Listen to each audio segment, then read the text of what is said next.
Hey everybody, welcome back to the Driveway Engineer. I'm JR. Today I'm at Regal Auto Parts in Howell, Michigan, which I kind of dig this place because they have a little bit of everything. Like you need a front clip for your Pontiac Phoenix, they got one. You need this thing, they have that. Ram Charger. When it comes to like complete engines, not so much. But there's still cool stuff you can use like anywhere. Campers. A lot of these campers have like they have inverters in them. Battery chargers. There's a Corvair. That's pretty cool. 4-door. I'd drive that thing around. Lift trucks. I don't know what they're good for.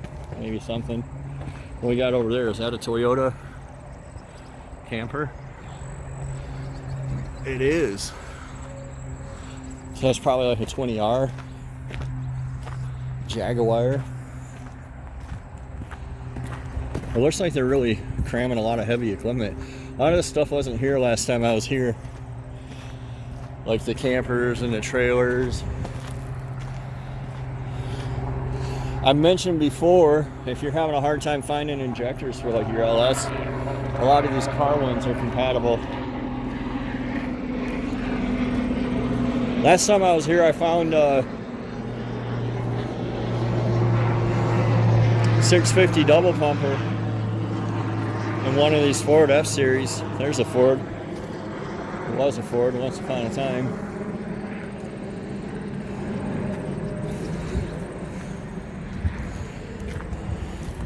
This 3/4 ton was a cool truck when it came in. I remember when this was first came in. There's a sweet Quadrajet notchback. Things seen better days.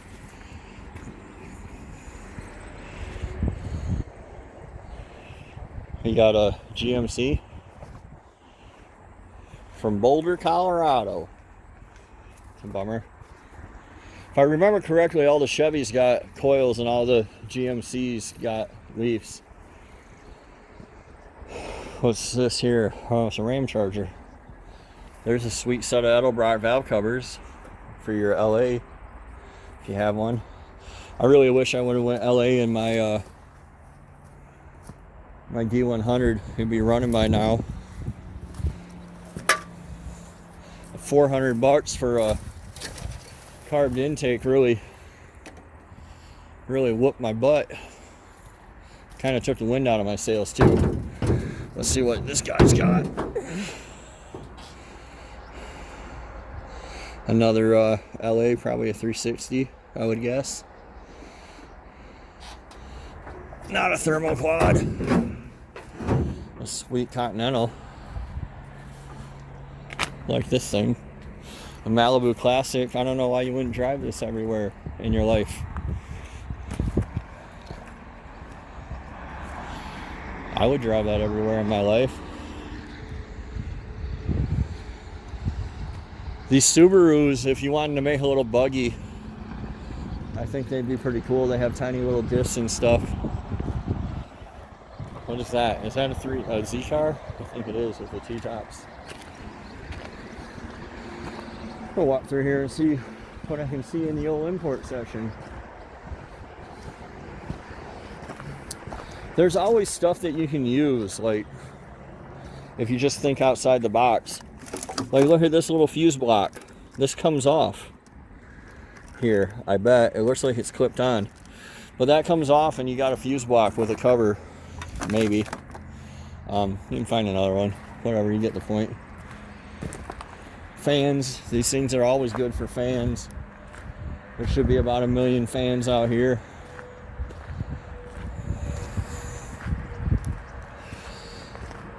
It's kind of weird, there's not a lot of rhyme or reason to how they set cars out in this yard. I think these are all imports, like regardless, they just don't care. Throw them all together. We got a RAV4 here. That thing's pretty solid. A Mitsubishi. I always thought these things looked pretty tough. I would totally drive one. I got a 4Runner now myself, but I wonder if there's any 4Runners out here. There's another one.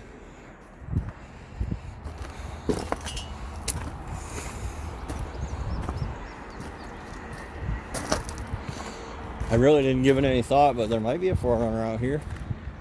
There's a Darwin took your little Subaru out, buddy. Survival of the fittest. You didn't make it. Here's a BMW for when you just gotta flex. BMWs are pretty tricky because you can find them like dirt cheap. And I mean like 3 figures cheap, running and driving. And they'll tell you, oh, there's just this wrong. Underbody rotten, not safe to drive. The CRVs usually have bigger engines if you want to like swap your Civic.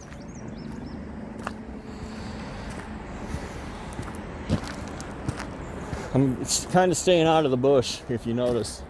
It's the middle of summer, it's August. I do have my boots on, but I don't want to get bit by something. I just saw something hopping through the grass there. There's a Land Rover. I wanted to get one of these instead of the 4Runner, but I guess I was misled for one thing. While they are mostly aluminum bodied, apparently the floor pan is steel and it still rots out. What typically seems to go wrong with these things is the head gaskets let loose. They start overheating. Frame, rear end, rotting out. Yeah. They rot underneath, even though they look fine on the top side. So at least my 4Runner looks the way it is all the way around.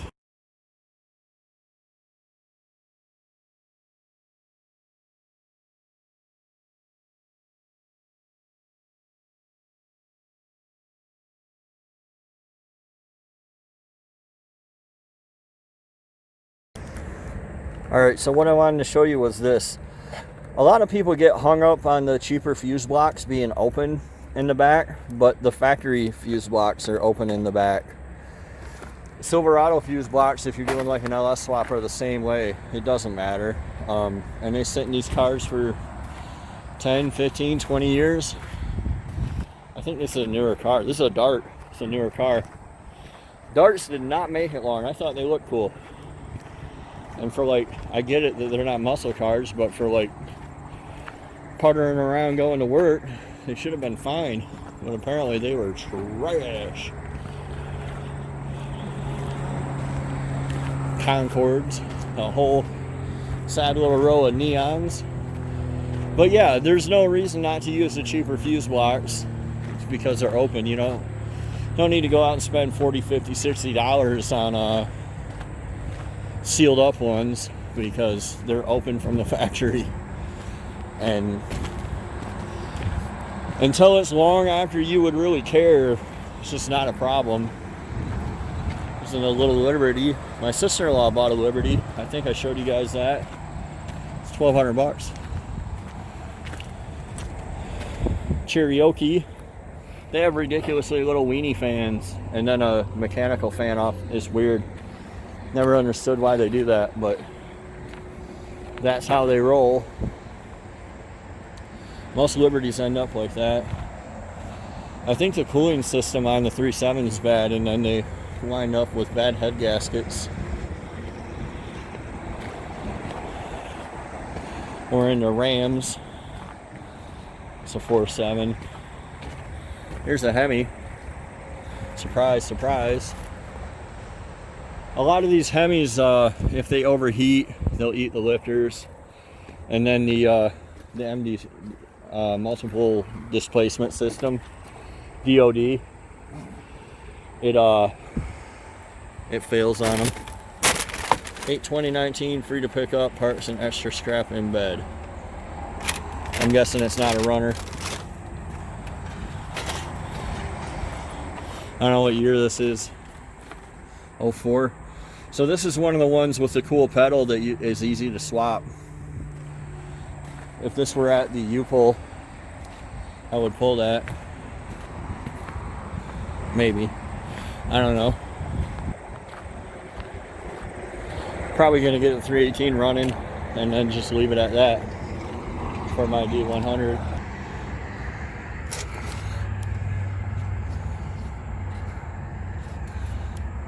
What the hell we got here?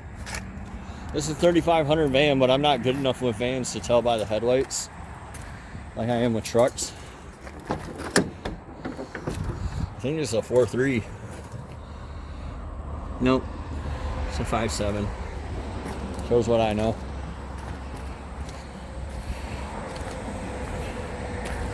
So is this one also? It's got to be. Somebody swiped the PCM. The PCMs out of these vans, the 411s, you can get pretty fancy and use any PCM you want if you watch some of my other videos.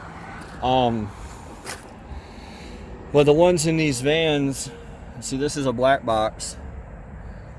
So this is like a 97, 98. But the newer ones have 411s. Like that van must have had a 411 in it. And with a 411 PCM from a van, you can swap your OBS Chevy truck. And it should run for you. So somebody took that. That was a red-blue connector that runs a 5.7. That's why they took it.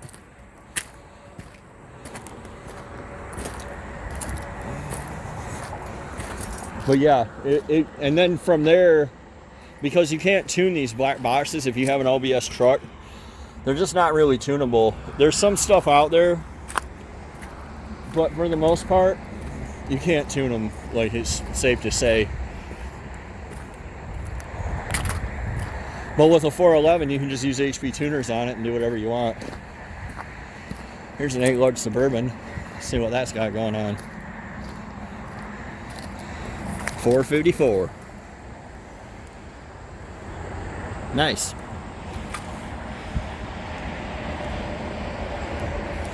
That would be fun for somebody. I don't know what the deal is here, how you get these engines out.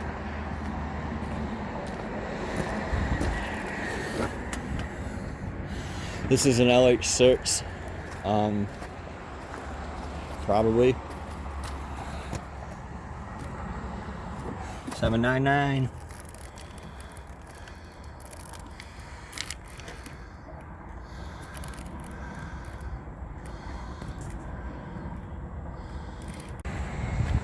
All right, let's get back to the point here. What do we got over here? I think this was an 8-lug, I'm guessing. From the... Nope. 862, it's an ordinary run-of-the-mill 5.3. A lot of Denali's out here. Really weird.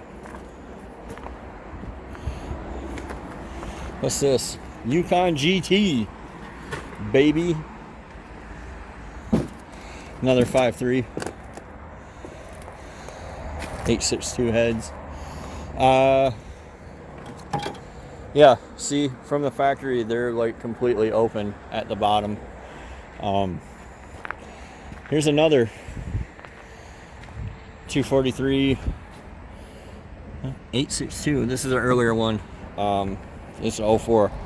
So the other one's the later model one, has the heads people want on them more.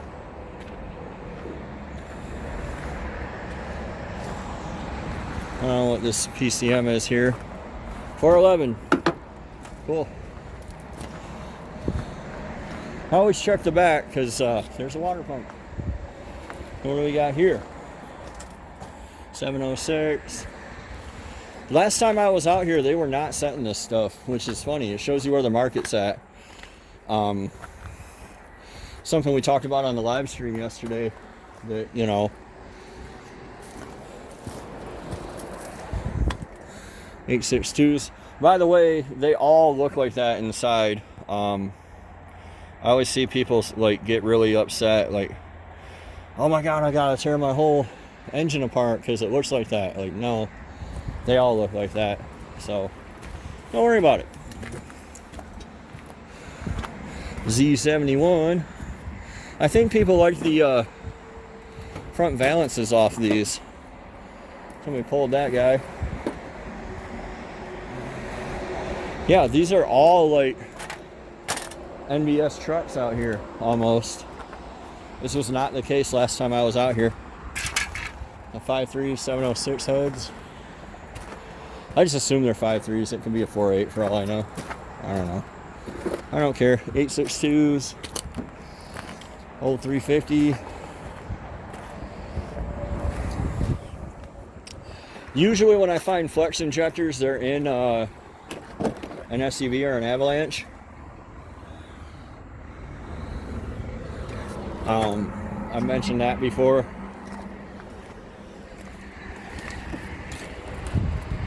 But not necessarily all the time. It's weird that there's not like one Toyota truck out here.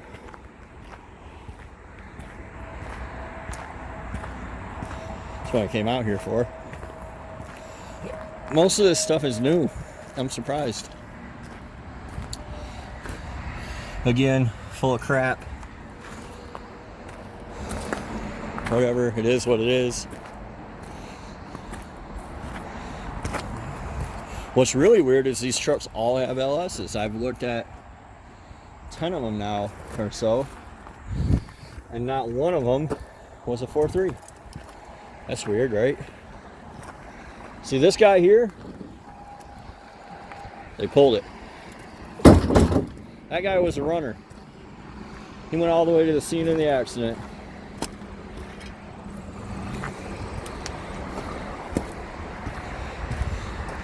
So 4L60 in the trash with some trash.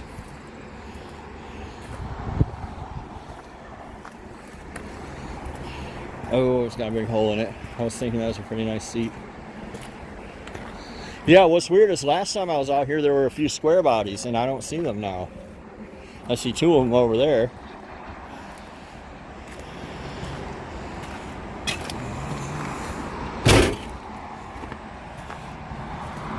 This one's a runner. You know it's good.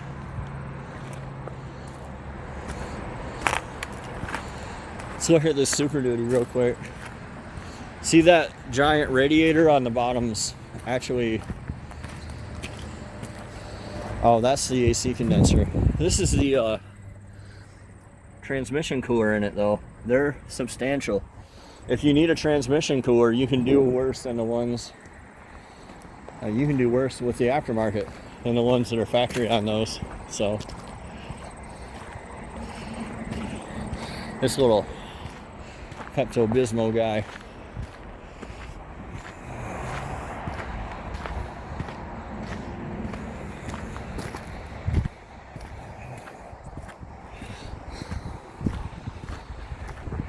What do we got here? This is a likely big block candidate.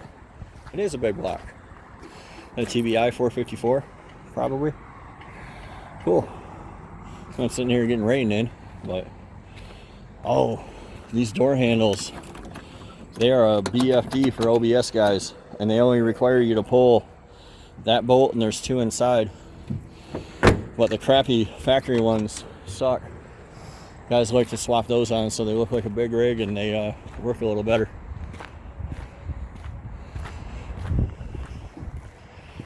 Alright guys, this has been a long one. I'm going to call it a wrap. I can spend all day out here, but I don't think you guys will spend all day watching. I'm going to have to actually edit this down.